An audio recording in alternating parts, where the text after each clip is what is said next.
Welcome to the Why Should I Care podcast.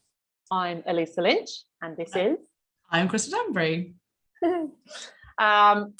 Welcome back. Our last episode, we dove into Pride Month, what Pride Month means to us, our different experiences of stereotypes and things like that, which was really enjoyable.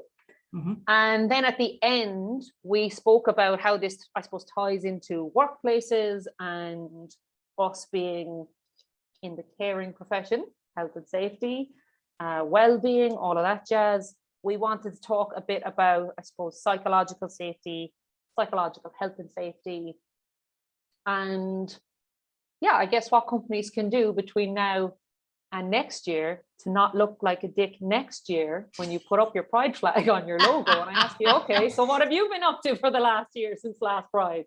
And then you have a nice list of things that you can say, this is what we have been doing. And I'll say, Rula Boss, well done you. Well done you, organisation, for doing good stuff. Well Amazing. done. Well done for following the two rules. Mind your business, don't be a dick. You will see that these are the common themes to the Why Should I Care podcast. The two rules of life, are sponsored by Elisa Lynch. So I mean, so I've got a question. In your intro, then you mentioned two types of psychological safety. You mentioned psych safety and psychological health and safety. Talk what is that about? Talk to me. Why are they different? They are different because a lot of people, like, the term psychological safety has definitely had a lot of buzz around it in the last couple of years. Obviously, Amy Edmondson, superstar, check out her TED Talk, her books, Fearless Organization, all that stuff. So that it's really important. Two, it's really on trend. Definitely on LinkedIn. So there's that, and that's kind of, like, I suppose there's research papers out there from the early 90s. What's your man's name? Someone. But it's really, he talks about psychological safety, about being able to show yourself at work without fear of negative consequences to either your self-image, your status, your career, all that kind of stuff. Yeah. And it was kind of further developed then in later years by like Timothy Clark and Edmondson and all that, who would be like, psychological safety is a feeling of where it's inclusion, it's safe to learn, safe to fail, it's safe to contribute, again, without the kind of negative consequences of being like marginalized or punished in some way. So that's psychological safety. Psychological health and safety is very much, it's a risk management approach to identification of psychosocial hazards in the workplace and mitigating those risks. It's about hierarchy of controls. It's about plan, do, check, act. It's like the HSE management standards, which is an absolutely fucking class piece of work by the HSE. When did they do that? Like 2010 or 12 or something, ages ago anyway. Yeah. Nobody uses it. It's really good. But that talks about the management standards of workloads, autonomy, role clarity, all those things, as well as bullying, harassment, violence, and aggression, which obviously tie back into psychological safety. But psychological health and safety is about those hazards, what harm can they do to your psychological well-being and the stress caused by like that workloads and all those kind of things, and mitigating them. So like they're both important, but they're actually different constructs and they have different approaches in how you deal with them. But it is difficult they can blur, I suppose, is the thing. Does that make sense? Yeah, definitely. I think one of the things that resonates with me, you're talking about the HSE standards and talking about things like role clarity and, you know, stresses and things like that. And I remember having training years and years ago, and whoever was doing the training was just like beyond her time. She was just so forward thinking. She was smashy bitch. Oh my god! Like I was already in my nerd out, like, oh my god, I love you, marry me, sort of. Fangirl. 100%. 23, drooling, like, please be my wife. And she was talking about triggers for stress in the workplace. And she was basically saying, look at the things that you are asking for, but not providing the tools to do. And that can be, I'm asking you to do this, but I'm not giving you a good system. I'm asking you to produce this report, but not giving you the support, the resources. I'm asking you to change the department, but not giving you anything to do that with. Mm-hmm. And it was all about setting people up for success, allowing them to be truly accountable for what you're asking them to do, and having all of the sphere of influence that is required to execute the ask, rather than, please go and do all this massive job description. No, I won't give you the money. No, I won't give you the team. No, I won't give you the tools. No, I won't give you the software. And actually, the reason it resonated at the time was because one of the biggest stresses in our office was really poor equipment, like IT equipment. Like the mouses didn't roll and everyone was just getting frustrated. Did you was it back in the day where you just take the ball out of the mouse and like right? clean it and put it back in? 100%. Yes, Kim, that's the thing. Yeah, back in the day, and we used to wind the windows in a car down, wind them down. And it was a really massive, stressful thing that the software I was using didn't work properly, and it didn't allow me to do the job properly. And then the equipment you gave me, and my job was a basic job. It was number crunching, report writing stuff, and you didn't even allow me to have the tools to do this. And I was stressed, and I felt so unpsychologically safe to say, I don't feel like I'm being supported. I don't feel like I can ask for what I need. I don't feel, because they just hadn't set me up for success, and I didn't feel like I could tell anyone either, because I was new.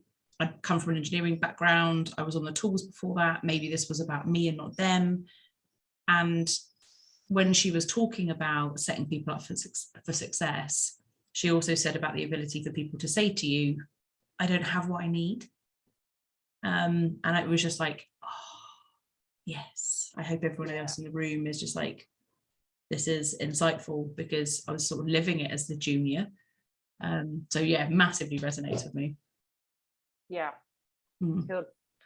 Yeah, it is. And they dovetail and they cross back and over, which is why people do mix them up, but they're different. And I suppose it's, how do we tie it into pride, and how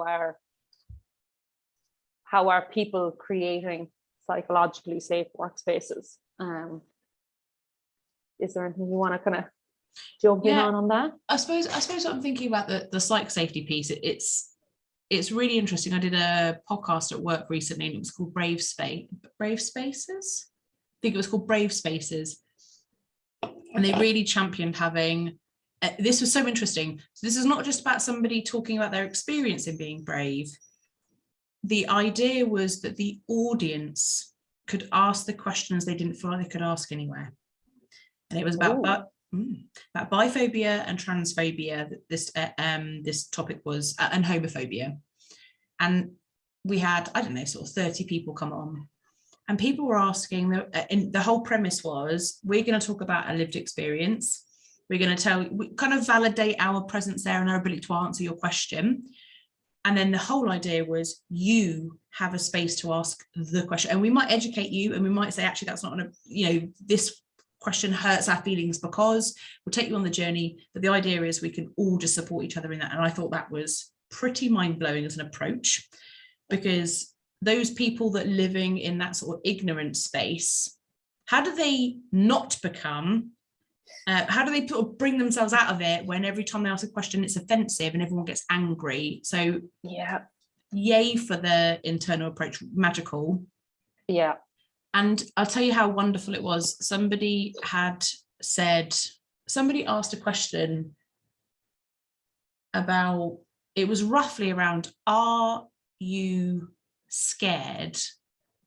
How do I not be scared that my child's going to be gay? Super brave question. How do I be brave? Yeah. And so I just sort of said, I'm going to be really real. I would be petrified. I'm bi, right? I know I've had gay relationships. The reason I would be scared for Emily, and the reason I would be like terrified, is I've also suffered an enormous amount of abuse. So it's perfectly reasonable if what you're thinking is, oh God, the world is cruel anyway. And now you're going to create, you're going to be part of a community that actually has so much hatred pointed at it. And I thought we'd created a space in telling the story, opening the door, and really sort of contracting with the audience to say, you can ask anything you like. And even if it's a question that needs some education in response, we can take you there. And so I was able to talk openly about that and what my fear would be relating to. Also how Emily told me she was in love a little while ago. And she told me very serious. Oh yeah. She said, Mummy, how do you know you're in love? And this is at bedtime. And I said, like, you can't stop thinking about them. Like, you want to buy them flowers. You don't want to spend a day without them. She said, then I am in love. And I said, oh, thinking Billy's been on the agenda for a while. We're going to hear all about Billy in a minute. And it was Mrs. Ballinger. I'm in love with Mrs. Ballinger. She's beautiful and I want to buy her flowers and I love her. And I said, that's really beautiful. I think Mrs. Ballinger's husband probably wouldn't be too cool with it. So, but it's really sweet and that's lovely. And everything in me was like, okay, fine. Like what? My first crush with Mrs. Cousins, totally get you. When we all older, we'll talk about this. Right there with you. And so we were able to really talk honestly, and it was because we put ourselves out there and been vulnerable in ourselves. And I suppose that's what the psych safety thing really takes, is somebody to step forward first and not just say it's okay, but actually to demonstrate some vulnerability with that. So you went first, I can step in. Yeah, absolutely. Because it takes somebody to go first. Yeah. And it's such a good point about how do people make the leap from being a dick to not being a dick if there's no safe space for them to learn. Yeah. Like, we talk about psychological safety, we talk about learning, we talk about bringing people on the journey, all these kinds of, we talk about engagement. And I am like one of the worst for it. If I fucking sniff some homophobic, I'm like, fuck you, dude, just go away from me. I don't even like, I don't want to entertain it. I don't want to talk to you. Don't be breathing my air over here. Fuck off. Yeah. That is not helpful. It's not helpful. I know this. And maybe this goes back to our first podcast, part 1 of the Pride Month, when we were talking about the gentleman. I must learn his name. And in a minute, we may Google and find it. But the guy who befriended the KKK. American who befriended the KKK members, derobed them basically by choice because they were just like, we were wrong. He created a safe space to discuss their prejudice against him and everybody he was related to. And he took them on a journey. Daryl Davis. Anyone listening to this podcast, have a look at Daryl Davis. And I think that's exactly what he did, right? Is he took people on a journey by you can't be any more vulnerable than being a black dude in the middle of the KKK, sat at a table in a member of the KKK's house. How you can't be more vulnerable. No.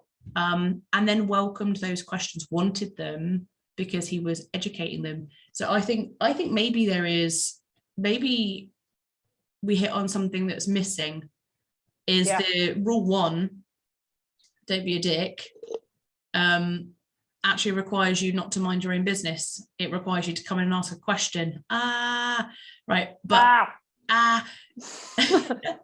it requires you to come in and say, like, that the thought of my child being gay terrifies me. My question to you is why? Because I also feel that terror, but it's abuse related. It's prejudice related. And then for them to say, oh, it's because of this, and you don't know what it's rooted in. But the really beautiful thing is you can help them unpick the root. They're not asking the question because they stand by it. They're asking the question because it bothers them. And actually maybe the point that it bothers them means they are ready to start a journey. They just need somebody to take them there. I don't see much of that happening. No, you don't. And it's reminding me of that podcast we did on the Interesting Health and Safety podcast about International Women's Day. And we were speaking about welcoming men into the space, where I'm like, you get to fucking talk everywhere. Go away. but then also, okay, fine, I need you here to do the work, to learn. So it's the same. Yeah. It's the same. And maybe there's something in here about when you feel, on my head just came up with the metaphor almost instantaneously. Imagine walking up a hill with a huge sack of bricks dragging behind you, and we are walking and we are walking and we are walking, and right sort of halfway, 3/4 of the way up, the person who hasn't had to carry any bricks walks up past you and says, "Do you want me to grab a brick?" And you're like, where were you for all the rest of the journey? I'm very tired and this was very hard, and you've just wafted up here with no bricks of your own and you want to carry my bricks. Part of me wants to go, sod you, I'm almost there, I'll carry my own bricks. But actually, you have huge amounts of credibility. You're the person that can open the door. You're the person that can take everybody else that looks like you and sounds like you and is like you on the journey to, please grab a brick because this is really heavy. So yeah, I get the initial Smash out that metaphor. That's really good. Do you like it? But, got my own bricks. grab a brick. Screw you. But hold on. I'll be like, here, please carry a brick. Throw it at your head. Oh, did you not catch it? Sorry. Yeah. If actually they kind of, and we said this, I think your call out on the Interesting Health and Safety podcast was actually, where are the guys? We need you. And that's because the space has been occupied for a very, very long time by majority, but by men in the workspace and the exec spaces, all that sort of stuff. But that means that they can hold the door in a non sort of, I'm a gentleman, hold the door space, but genuinely they can hold the door, kick the door in. Kick it in, hold it wide open. Yes, yes. And I mean, this is making me think about something else, and it does relate to pride, it does relate to women in the workplace, it relates to the whole thing. And it's because the same people have been in the boardroom for so long, been in the workplace for so long, it's looked and sounded and felt the same. The boardroom has been sort of hyper aggressive, really mean, officious, tear down, anyone that's not hard enough can't come in. If you're actually going to be inclusive, you might actually have the most smashiest of individual, male, female, whatever, trans, like whatever, fluid, gender fluid, quiet, but the genius that you need in that room, but because they don't fit the mold, not just in a gender space, but an attitude space, in a, like the way that they're presenting themselves, the way they're acting, there's no room for people that are different, not just look different, but are different, and I think that means, and I'm instantly thinking of like the most incredibly intelligent, flamboyant men that I know. I've never seen a beautiful, gay, flamboyant man around a board table telling us all how to do, but I tell you what, I've seen the most incredible, like some of the people that I know, if you want to take somebody on a journey and you listen to a story, or you want custom service, yeah, they don't look or sound like anybody that sat around a board table ever, but damn, it's who you want around there. So I think it's that whole, the mold is actually not just male, it's the attitude and approach of what's been there before, and it doesn't look like the majority of people. It looks like a very minute, small amount of people. So yeah, safe space boardroom, safe space management, safe space in the workplace needs to happen. And it means not just saying it's okay to be you, it means, well, I also want to be a CEO, and I don't look or act like any of you, but I want to, and I want to be encouraged and progressed, even though I don't look like everybody that's come before me. Yeah, definitely. Thoughts as you were describing it, the whole like going from like carry the brick and all the same people sitting in the boardroom looking the same way, and that thing of creating the space for people to ask, I suppose, difficult questions. And it's just brought to mind a story. A friend was telling me the other day how he plays golf and it's very much, it's all middle-aged men on this golf thing. They play golf all the time, whatever, it's fine. And he said how he had this T-shirt, and it had like it had like stripes on the shoulder or something, and they were rainbow colored. And he wore the T-shirt once, and the other guys on the golf team gave him shit for it. Like, now these are like middle-aged adults, and they gave him shit for it. But like, oh, your gay T-shirt or some fucking ridiculous shit like this. And he said, he goes, yeah, so like, I just don't wear that T-shirt anymore. And I was like, oh wow. And I said to him, and I'm conscious now actually that he might listen to this, so I'm like, oh, but I said to him, oh, would you not like, I just kind of, my little dog whistle, I'm like, would you not wear it again though? Fuck it, for the laugh, would you not wear it again? And if they say it, just act like it's like not even a thing. Just like, oh yeah, I like this T-shirt, and like, I don't know, go hit a hole in one or something, and just that's just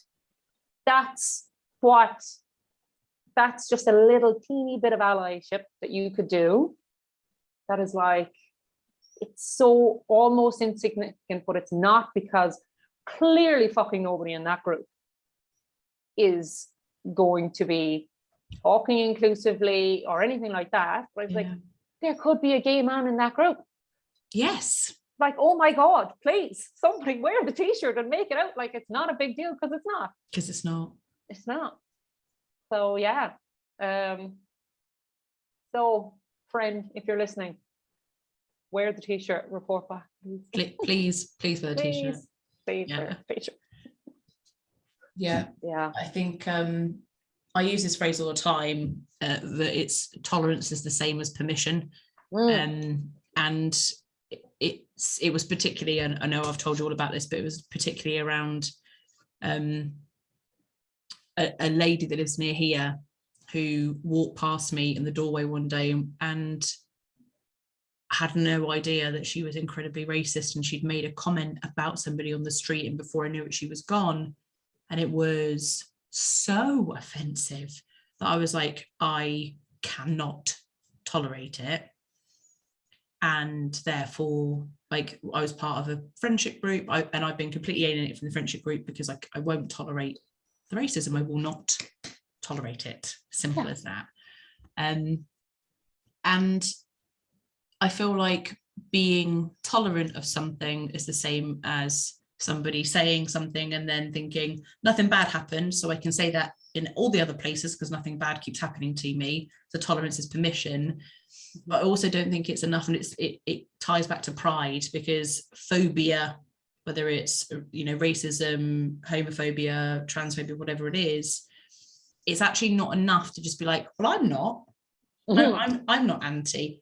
I'm not anti, that's fine. You have to be anti the anti. You have to be anti-transphobia. You have to be anti-homophobic. You have to be anti it. And you have, if it's safe to do so, always if it's safe to do so. We have to start sealing up the holes in society where people feel okay to say this stuff. The rainbow T-shirt is a hole in society where it's just like several lads being like, you know, you gay, is that why you're wearing a T-shirt? No, but if I was, why would it be a thing? Wear my T-shirt, I love my T-shirt, right? So yay to your friend, please wear the T-shirt. But I think it's the same with you can't just hear a comment and say nothing and look down. You have to say, even if it's just really blankly, that is not tolerable here. We are anti that behavior. We are anti that language. We are anti that treatment of people. So go somewhere else with it, because, and just close that hole. You just, that little space that you're in, you've closed the hole. Yeah. We do not tolerate. So yeah, I think it is so interesting, and we do need more of it is so brave to go against, especially if you're part of the minority, to close up those little air pockets. But to your point, I know that it took me ages to say out loud that I was bi.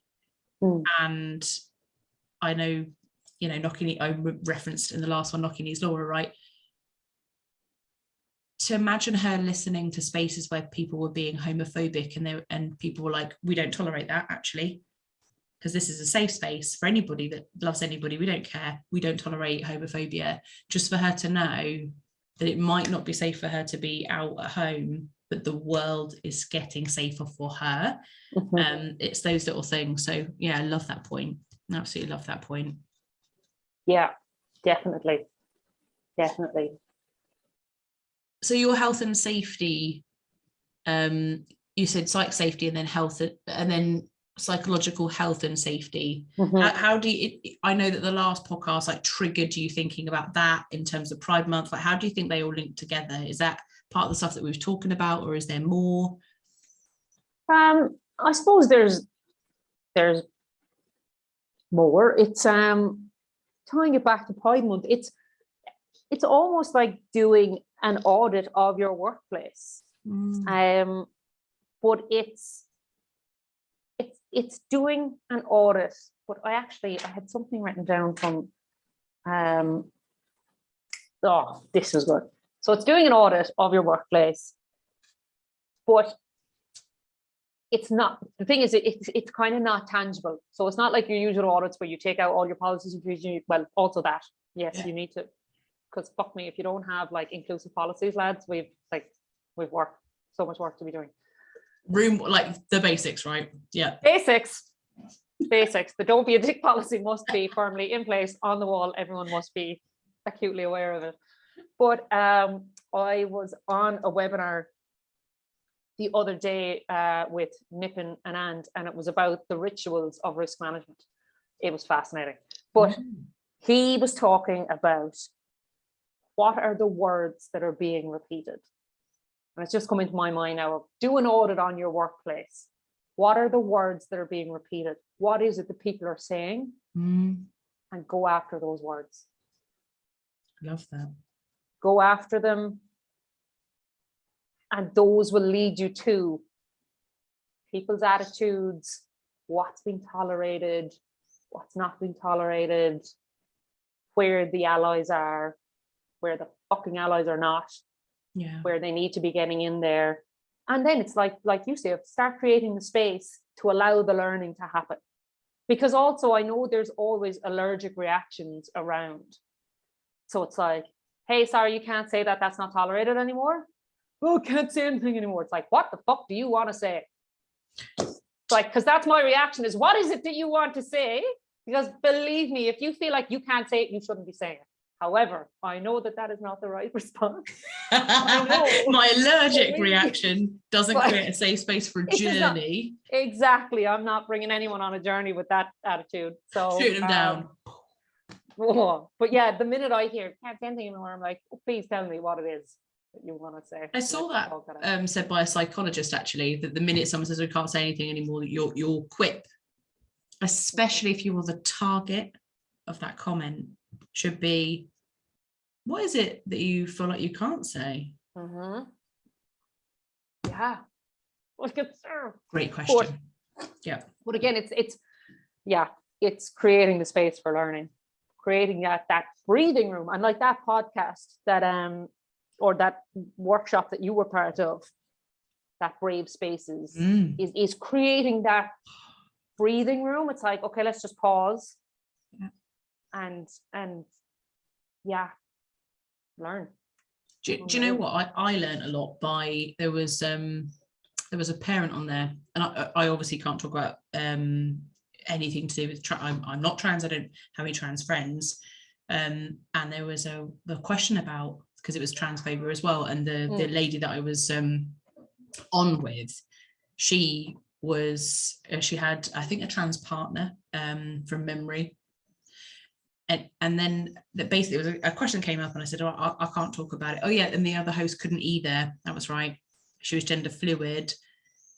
A dad popped up out of nowhere and said, well, I have a trans son, if you want to hear about my journey. And I was like, I do.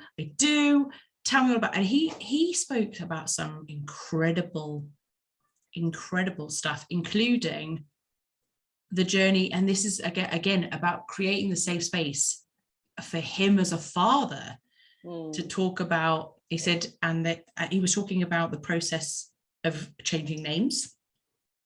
Yeah. And that then it's referred to as dead naming. If you use the wrong name, it's called dead naming. Yeah. And he said, and actually as somebody that chose that name as my, and it did, you know what, did not say when my daughter was born or anything. He was like, when my child was, he was so good. It was they, them, he was on point. And he was like, when my baby was born, I chose that name myself and I loved it and it was precious to me. And it is dead. And you have to go through grieving because you made a choice, and then that you have to respect. And then my son's name is X, and you want to be respectful. My son's name is X. And he was going through that journey. And you know what? I learned so much about the journey from a parent's perspective by creating a space for him to be like, I've got a share. Yes, yes, yes, and yes. And the small questions that had mounted up to that safe pocket of air. I am LGBT. I would be terrified if my child was. Pretty sure by the absolute besotted love she has for Mrs. Ballinger, that is the thing. But being really honest with each other and about that, and being able to say, but why? And he pops up and just says, I'll tell you all about it. It is magic. And you know, and maybe that's one of the calls to actions here. Maybe, you know, this is about Workspace, about Pride Month, about, and you were going to say about the journey, like flag in June, fine. But what? But what have you done next June when we see a flag again? From your perspective and from what you said in the last podcast, today's flag should be the gun. Yeah. Next Pride should be the checkered flag. What did you do? What did you do for those 12 rounds to get there? And if there was ever a recommendation that I could, and I think maybe this is what it winds up to, we've basically said we need to be intolerant to people being prejudiced in any way. But there is also a space where people are like, I don't really understand it, and I have all these questions, and how do I go from being this sort of person to that like, how do I go on the journey, because I can't ask, it's not safe to ask any of my questions. We're not creating psychological safety for people going on the journey from anti to not even necessarily pro, but the journey from like, I just don't care. I don't need you to go from anti to like wearing pride printed Speedos next year. I need you to just get to neutral. Can you just get to leaving people live? Ambivalence is fine. I don't care. Ambivalence is fine. Great. Right. Ideal. That's the middle ideal, right? Wear a flag if you want to, but ambivalence is perfect. And maybe the call out to the workplaces and if there's any big bosses around is maybe set up some really safe spaces with some of your fantastic, brave members of staff that are part of the LGBT community, and maybe create a safe space, not just for the talking, but for the questions. And know that you're going to get some super tricky ones, but they're meant with love, and people aren't asking those questions unless they really want to come out of the shadow and they're this like, oh, I don't understand, but I want to get better. We need to create a space for the questions. So maybe you can create your own brave spaces, like webinar, conference, pocket, whatever. But coffee morning, for sure. Something small, whatever. Yeah, absolutely. And there's so much information and guidance out there, and I'm not even talking like official guidance documents or here is a business telling you how to do X. Everything I have learned, and I've only learned like this little bit, so much more to learn, but has been through social media and following the accounts of people who are different to me.